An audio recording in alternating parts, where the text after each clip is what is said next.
Welcome to Sanskrit educator channel. आज हम करेंगे दिव्यांजलि संस्कृत पाठमाला कक्षा 6 के चैप्टर 8 की बैक एक्सरसाइज। तो फर्स्ट क्वेश्चन है हमारा, मज्जुषायाः समुचितम अव्ययपदम चित्वा रिक्त स्थानानि पूरयत। जो ये क्वेश्चंस होते हैं ना, जो संस्कृत में लिखे हुए हैं, अभी तो आपको इनके हिंदी में मीनिंग दे रखे हैं, लेकिन जैसे जैसे आपकी क्लासेस बड़ी होंगी ना, तो आपको इनके मीनिंग नहीं दिए जाएंगे, सिर्फ संस्कृत में आपसे प्रश्न पूछा जाएगा।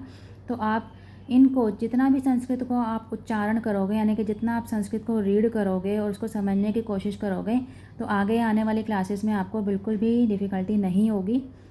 तो इस क्वेश्चन का मतलब है कि मज्जुषा मतलब कि इस हमारी ये ब्रैकेट जो है, इस बॉक्स के अंदर जो हमारे अव्यय पद दे रखे हैं, उनसे हमें ये फिलअप्स भरने हैं। फर्स्ट इज़ परिश्रमेण डैश सफलता भवति। परिश्रम से डैश सफलता होती है। एव मतलब होता है ही।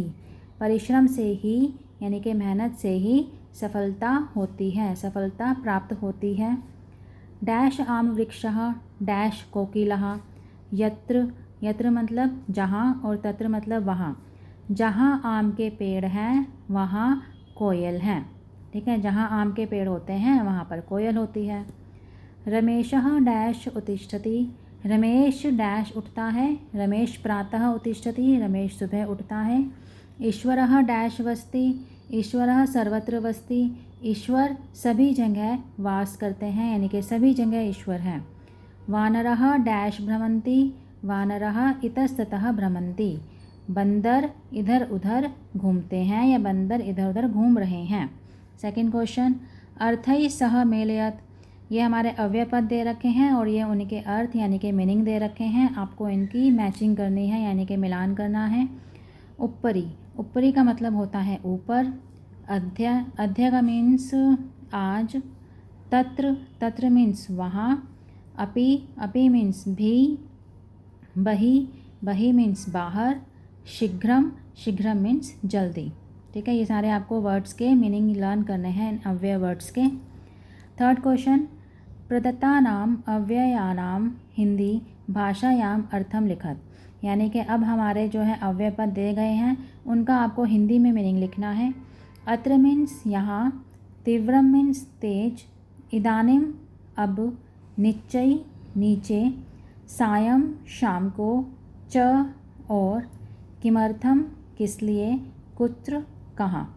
ये सारे जो आपको शब्दकोश में अव्यय दिए गए हैं, ये आप इन वर्ड्स को याद करो और इनको बार बार रिवाइज करो, किसी बड़ों को सुनाओ, तो आपको ये ज़रूर लर्न हो जाएंगे। अब हमारा है क्वेश्चन नंबर 4।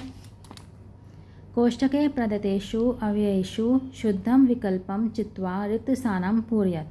कोष्ठक मतलब कि जो हमारे ब्रैकेट्स हैं, ब्रैकेट में कुछ अव्यय पद दिए गए हैं, उसमें से एक अव्यय ठीक है और उससे आपको अपने रिक्त स्थान यानी कि फिलअप्स कंप्लीट करने हैं। खगाः डैश उड़यन्ति। खगा डैश उड़ते हैं। तो अपि मीन्स होता है भी, तो पक्षी भी उड़ते हैं। ये ना बैठ करके इतस्ततः हम भरेंगे इधर उधर। पक्षी इधर उधर उड़ते हैं या पक्षी इधर उधर उड़ रहे हैं। त्वम डैश गच्छसि। तुम डैश जाते हो। तो कुत्र आएगा, मीन्स कहाँ, तुम कहाँ जाते हो। च मीन्स होता है और। छात्रः डैश तिष्ठन्ति। छात्र डैश बैठते हैं, तो बाहर बैठते हैं, ऊंचा बैठते हैं ये तो नहीं लिख सकते ना हम, तो छात्रः बहिः तिष्ठन्ति। छात्र बाहर बैठते हैं। सः डैश पठति। वह डैश पढ़ता है। सायं मीन्स शाम को पढ़ता है, यदि तो नहीं आएगा ना, तो सः सायं पठति, वह शाम को पढ़ता है। अधो लिखित वाक्यानां संस्कृतेन अनुवादम कुरुत। इन ये जो हिंदी में हमारे सेंटेंसेस लिखे हुए हैं, इनको आपको संस्कृत भाषा में ट्रांसलेट करना है। रमा जोर से हंसती है। रमा हमारा स्त्रीलिंग है, तो स्त्रीलिंग का एक वचन है, तो रमा का रमा आ जाएगा। जोर से को हम बोलते हैं, जोर से अव्यय होता है उच्चई। हंसती है एक वचन है, तो इसलिए जैसे पठती होता है तो हमारा हो गया हंसती। रमा उच्चई हंसती। बालक शाम को खेलते हैं, तो खेलते हैं, देखो है में बिंदी आ गई तो बहुत सारे बालक हैं, तो बालकः हो जाएगा। एक होता, एक बालक होता तो बालकः हो जाता, आ का डंडा नहीं आता।